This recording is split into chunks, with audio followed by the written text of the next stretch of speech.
Hello, I'm Beth Schmidt, and this is Knowing God in Canada podcast. It's a podcast to talk to people about the Lord, about His Word, and about how His Word has impacted to help us to live differently by knowing God more intimately and more fully. So He's introduced Himself to us in His Word, and then the more we study His Word, the more we learn about Him and the closer we draw to Him. And this podcast is really talking to people about that exact thing and how they've come to know the Lord and how they've experienced really that living water just as a well springing up from within. So I wanted to read something before we get started because our guest today has a personal story of coming out of depression, what God has done with her. And I just want to share with you in Psalm 40. So Psalm 40, David's writing, and he says, "I waited patiently for the Lord, and He inclined to me and heard my cry. He brought me up out of the pit of destruction, out of the miry clay, and He set my feet upon a rock, making my footsteps firm, and put a new song in my mouth, a song of praise to our God. Many will see and fear and will trust in the Lord." And really, that's what these podcasts are about, is for us to share our story of our walk with the Lord so that we're an encouragement to one another.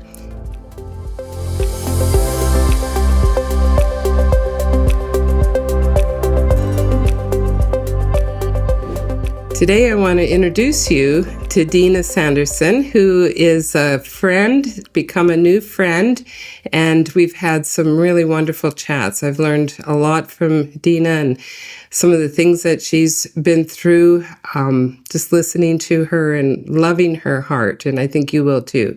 So Deana, welcome to Knowing God in Canada. Oh, thank you so much, Beth. It's truly a privilege to be here. Thank you for asking me. Yeah, so Deana, we've talked about different things, and I mentioned at the beginning that you've been through some crazy stuff in your life as well as some deep and dark things. And I was wondering if you would just share us a bit of your story about how you came to the Lord, how you came to study the Bible like so fast after you became a Christian. You started into Precept Bible studies, and I was wondering if you could share a bit about that. Yeah, thank you. I've been. I encountered God in August 2024. So I'm a year and a half in. But if I take us back to the beginning, if you will, of my life, I'll talk about just briefly three phases that I went through, because there's a number of years that have gone on between those phases. So I've always struggled with anxiety and depression for as long as I can remember. At a very young age, I just felt like an outcast, like I didn't belong. I didn't feel loved. And that's not to say that my parents didn't love me. I just didn't feel loved. And then I started going through depression, and that would come in at a very young age. It would come in waves, and I encountered some traumatic experiences in my life when I was younger. The earliest I remember is 12, when I was 12 years old, and that only furthered my anxiety and my depression, the feelings of hopelessness and helplessness that I had. And that sent me down. So it was the first phase, sent me down this very, very destructive path. I started doing drugs and alcohol because I found that just numbed the pain. And there was just this deep, heavy darkness, this emptiness in me. And I felt a lot of shame. I felt a lot of shame for the things that I had done. Even the traumatic experiences that happened to me brought me a lot of shame. Right. So that was the first phase, the drugs and the alcohol, and that got really tired for me because I don't I don't even like the taste of alcohol, to be honest. I truly just drank it to... Right. To numb that pain, that is a typical way of dealing with pain for sure. I've heard that story many times. Yeah. Mm-hmm. So I decided phase 2 to shift my focus, and I shifted it to my job and my career and climbing that corporate ladder. And so I guess I shifted it more to a financial perspective because I didn't have a lot of money. And the more I educated myself and climbed up that career ladder, the more money I was making. And then I just started like shopping. I had this money, so I just kind of started shopping, and that helped to fill my emptiness. But it was only brief. It was just a brief moment of, got these new shoes, and Right. it was worldly for sure. Right. And then the third phase, which has just been the last 10 years before I found Christ, I call it the New Age phase. So I was starting having panic attacks when I was working, and they would send me to emergency every time. So the panic attacks started at work then? Yes. Had you been working for many years when they started? I've been working the panic attacks have been the last 10 years. Okay. And my career was a 30-year career. Right. So you were well into your career when they started then? Yes. Yeah. Wow. Yeah. And so my doctor sent me to the cardiologist. Right. And because the symptoms were like having a heart attack. So she sent me to the cardiologist, and I went through all that testing, and he told me that there was nothing wrong with my heart and that I was having anxiety and panic attacks that were being brought on by stress. And so I needed to get rid of my stress. And did you believe him at the beginning? That they were brought on by... Yeah, I think that's a hard thing to accept, that this physical thing that's happening to you is stress related. Did you find that difficult to believe? I did. And the reason being is because they were very, very intense, like the pain in my chest and the numbness in my arm. And I couldn't believe that stress could just do that. I know. It is. They say that, but we don't really believe that. So when they tell you, it's stress, so then what did you do about it? Well, that was confusing for me, to be honest with you, because he told me to eliminate your stress. And I said, well, how do I do that? He said, well, then leave your job. And but I can't leave my job because I have to pay my mortgage. And so... And I need those new shoes. Right. So I started to study and learn and become very well versed and trained in a variety of different modalities. So what do you mean by modality? Well, I became a yoga instructor, a heart math practitioner, a reflexologist, a hypnotherapist, an energy healer. I studied metaphysical science. I got a bachelor's in metaphysical science, and that's a philosophy similar to Buddhist, because everywhere I looked and searched, those were all things that were gonna help me with my anxiety, meditation. Right. Yeah. So you didn't miss any of the things the world offers, really. Check. Exactly. And I actually started a business with it because I did all of that stuff. And I thought, well, I need to share this with other people. Right. So my plan was that I'd start this business and incorporate all of this new age that I was doing. And then I would leave my job, retire from my job to help with the stress, to get rid of that stress. I'd leave my job, and then I could work at this business that I had. And so that's been over the period of the last 10 years. But I still had more panic attacks. And the last panic attack that I had, the last one was May 7th, 2023. And that was the worst one yet. They were all bad, but this one, I don't know. I just felt I don't have another one of these left in me. Right. My blood pressure was 191 over 107. Wow. And all my other panic attacks, I went straight to Emerge, but they kept telling me, it's a panic attack. Just stay home and rest. So I thought, okay, I'm not going to go to Emerge this time. I'll just phone my doctor. So I went and saw my doctor. And when she saw me, she said that I was presenting like I was having a stroke. I couldn't speak. And what I could speak took me a long time. Yeah, it was, I couldn't think. It was crazy. So she sent me to Emerge. So that, but it wasn't a stroke. No, it wasn't a stroke. It was just a very, very severe panic attack. Wow. So they're increasing in severity. Yes, they were definitely over the past 10 years. They were getting more and more severe. And that just honestly, that kind of flabbergasted me, for lack of a better word, because I thought, why is this? I'm doing everything I should. I'm meditating, I'm doing yoga, Right. So I was desperate. I was desperate. And I just didn't understand why this wasn't working. I was at the end of my rope. So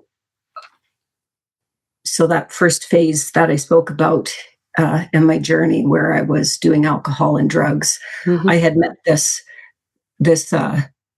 girl, and we were both in that same place in our lives. So we had a lot of fun together, partying and drinking and whatnot. And then as the years went by, we just, life happens, and we had our families, and we went our ways. But then, and this can only be the Lord, I tell you, we had not spoke for years, but we met up and we went for lunch. And I think you know who I'm talking about. We went for lunch, and she's just happy and full of joy. And that's not who I remember, right? Right. Yeah. So I'm like, what is going on with you? What happened? Yeah. What happened to you? Why are you so happy? And she said, I found Jesus. And then so that got me thinking as I was driving home. And then one of my clients, actually, not too long before I had this lunch encounter with my girlfriend, told me that challenged me, if you will, to pick up a Bible and read the Gospels, Matthew, Mark, Luke, and John. And so I thought, okay. And then after meeting with my friend, I thought, okay, I'm getting a Bible. So I started reading Matthew, Mark, Luke, and John. And can I just ask a question? Through all that stuff that you went through with the metaphysical degree and all the other things that you do, did anybody ever suggest looking in the Bible before? No, I've never been told the name of Jesus. I've never been directed that way. Wow. My dad was atheist. I didn't grow up in a religious or home or anything. So I didn't know about God. The only thing that I thought about through all these different stages of my life is, how could God, if there's this God, how could I have gone through all these traumatic experiences? How could that be allowed to have happened to me? So yeah, I didn't have a good experience that way. But now God brings this friend into your life. Yeah. And your other friend said, try reading the Gospels. So you did. That's amazing that you did it. I did. And Matthew 6:34, do not be anxious about tomorrow, for tomorrow will be anxious for itself. Right. Sufficient for the day is its own trouble.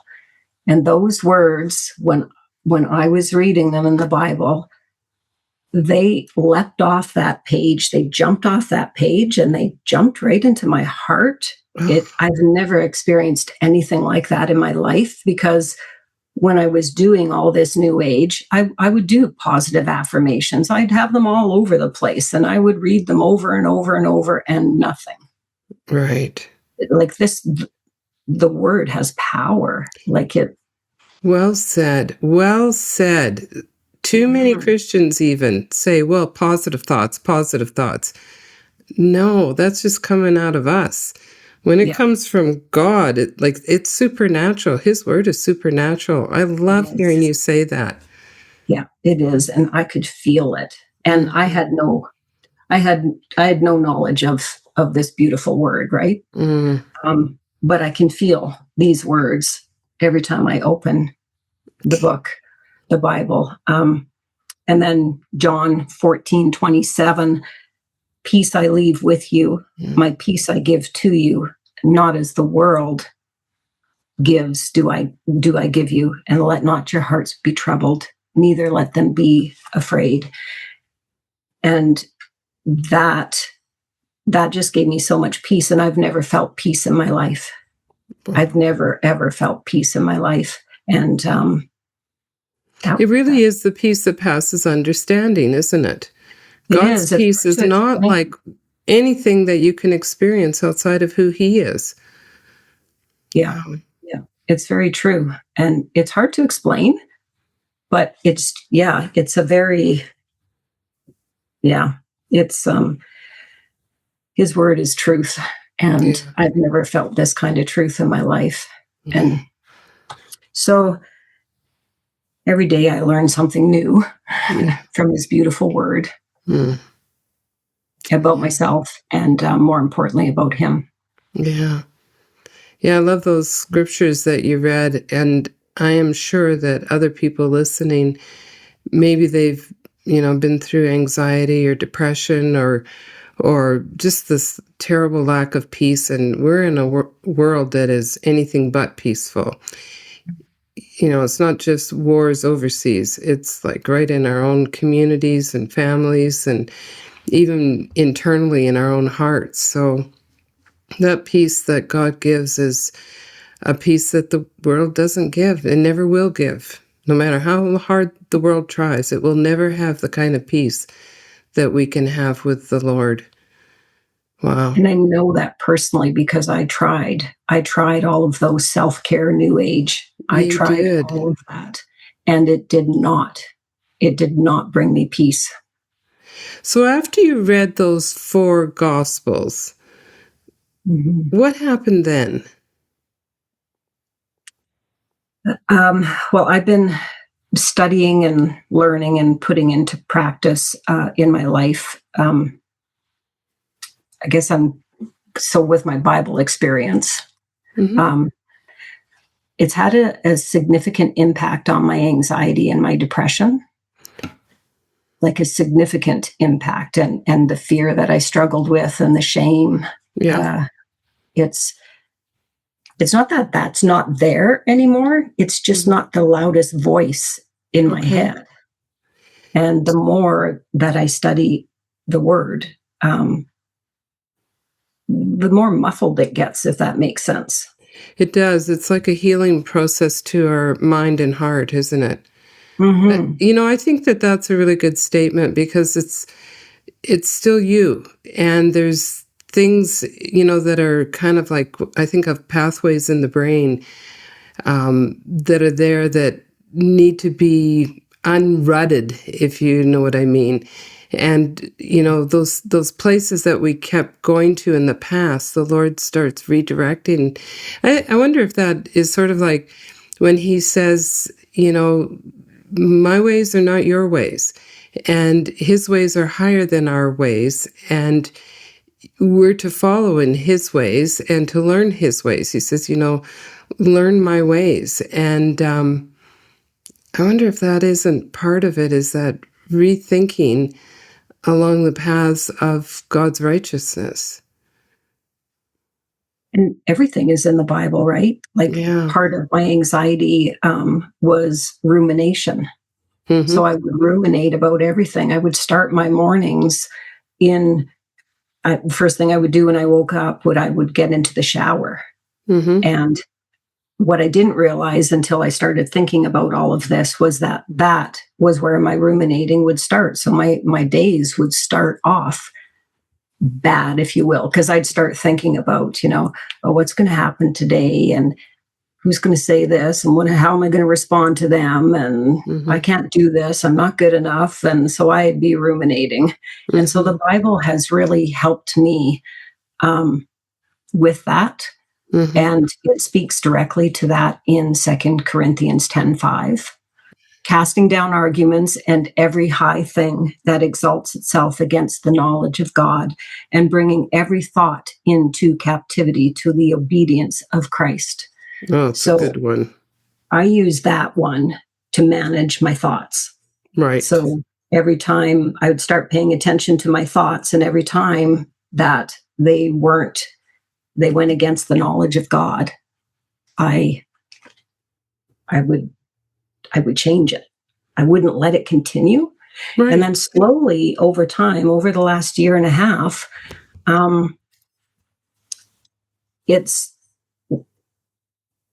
my thought patterns are not negative like they were before. So you've been a Christian now for almost 3 years, is that correct? A year and a half. A year and a half, but you started your journey in May of 23, you said, right? No, that was the last panic attack that I had. That was the last panic attack. Yeah, okay, so for 2024. In the short span of a year and a half, God is just working in your mind and your heart and changing everything. And, just for everybody to know, when we first met, Deana, I was just blown away by two things that I thought were so amazing about you. One was your great joy, your joy in the Lord, and the other was your openness and honesty. And that whole thing you're talking about, shame, where we try and hide, that's gone. That's gone. You just have such an openness and, willing to share with others your walk and what you've been through, and really how God has healed you and is healing you. Yes, he is healing me from the inside out. I've never felt this much joy, love, patience. He's still working on the patience. I will admit that. Well, that was a really hard one to break. But the kindness, I am not the same person. I have so much more compassion for other people than I've ever had in my life. And I just want to love up on them and let them know that you're never too lost. I'm a perfect example of that. God's been calling me all my life. I know that now. I didn't know that then, but now that when I look back on it, he's been calling me all my life. Right. And he never gave up. And I'm a child of God.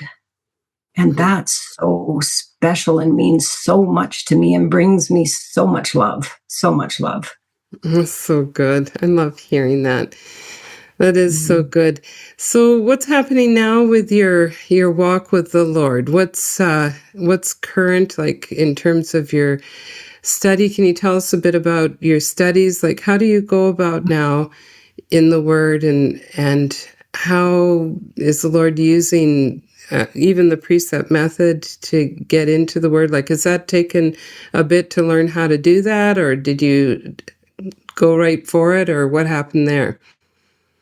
So I started at my church doing a Ruth Bible study using the Precept method. So that was my introduction, and I was just blown away by how much I was learning. And I love that it's the Bible. It's all I know you say it so good, the Bible interpreting the Bible. Right. Because that's truly, truly what I want to learn what his word says, and I want to know it. And it's very, there's no gray in here. It's very black and white. Mm-hmm. And it's all truth. Mm-hmm. And so learning the Precept way has really benefited me. So that's when I decided to do the Genesis study, Mm-hmm. very in-depth study, and that's been huge for me. Right. Well, Mm-hmm. yeah, Genesis, the book of origins, how everything got started in the first place. It's pretty fantastic, that's for sure. Well, there's a lot of books in the Bible. You're going to be just on this lifelong journey of enjoyment and digging and discovering, and it never ends. It never ends. Yeah, and I'm going to do every book in the Bible through the inductive method. But the other thing that I like to do is like the 40-minute, the shorter ones. Yes. I'm doing this Lord Teach Me How to Pray series, Yeah. and I've made it part of my daily devotionals, actually. Good. And it's like there's so many wonderful topical studies, and so I enjoy doing those because they're quicker, if you will, Yeah. so they Yeah. make Well, great and you can do them in a devotional time. Yeah, for sure. Yeah. I do that as well, actually. I'm with you on that one. Yeah. So I've been really enjoying those. And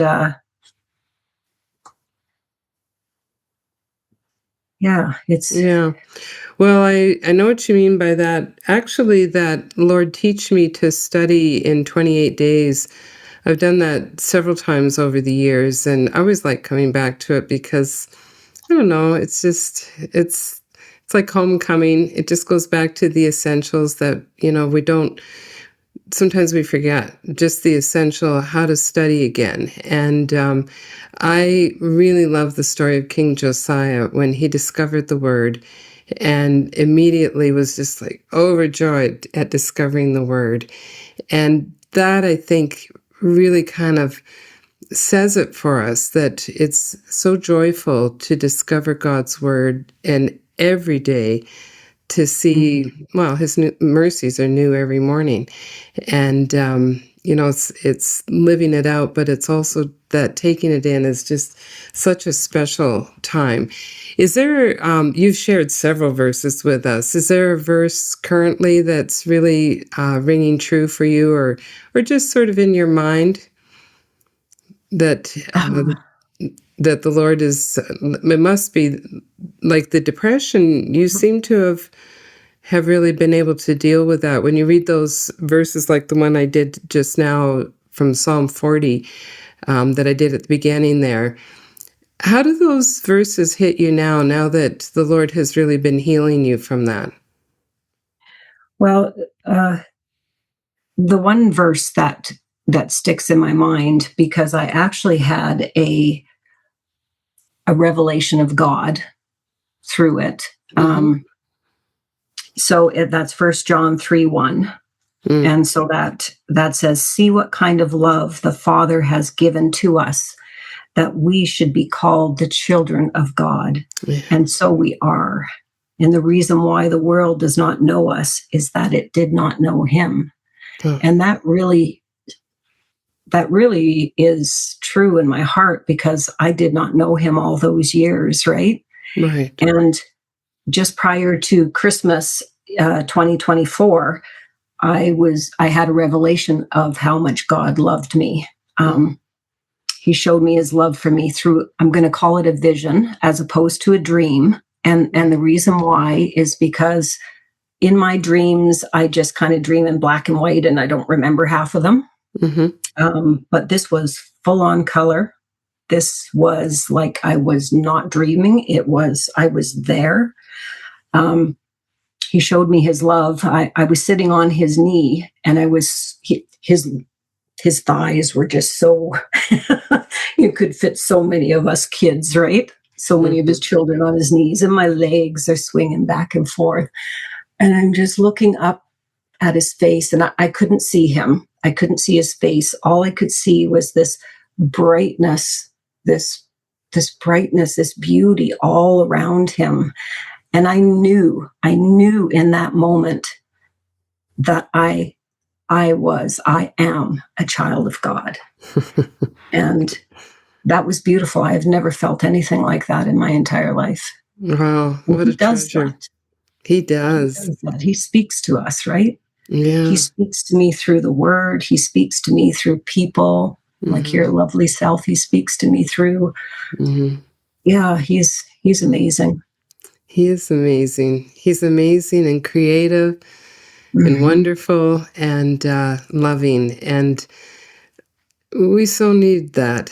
We need that in a divisive world. We need to know that. But even if our world was at peace, which it's not, but even if it was, God's love transcends everything, like everything, even the love we receive from other people, which is a genuine love. God's love is still even better than that. And, just living his life and living his ways and learning his ways. It's such a blessing. I'm so thankful he gives us time to learn how to do that. And it's just been wonderful, and we meet wonderful people. Yes. We develop wonderful friendships because of our mutual love for the Lord, knowing that, as his children, we're siblings forever. Yeah. You are my sister in Christ Jesus. That's right. And likewise. And it's a wonderful thing. And it gives you this immediate love for each other that is the love of Christ. And that's the unity he talks about, like in Philippians, where he says, be of the same mind, be unified. And, but to have that unity in the truth and in who he is, that is just such a gift to all of us who love him and love one another. Yes, it truly is. Thank you, Deana. It's been wonderful spending time with you and finding your story. And I know that there's much more to your story. I'm looking forward to our friendship in the years to come and just sharing together. And thank you for being willing to share your story here with all of us. Yeah, thank you very much. It has been a privilege to share my story, because I thought that I was just too lost to be found and did too many things, that could not be forgiven. But, we're never too lost, never. And there's nothing that we haven't done that we will not be forgiven for. And it's just it's amazing. Yeah. It is amazing. Well, that is truth. That is truth. There are none of us who are too lost. None of us who have done so much that God isn't forgiving us. And to turn to him and come to him 100%, he is beckoning us and he will embrace us. So you are right. And for those that maybe, sometimes there are things in our past that we're ashamed of and we don't want to tell anyone, but, God already knows. He knows in the midst of it. And he loves us anyway.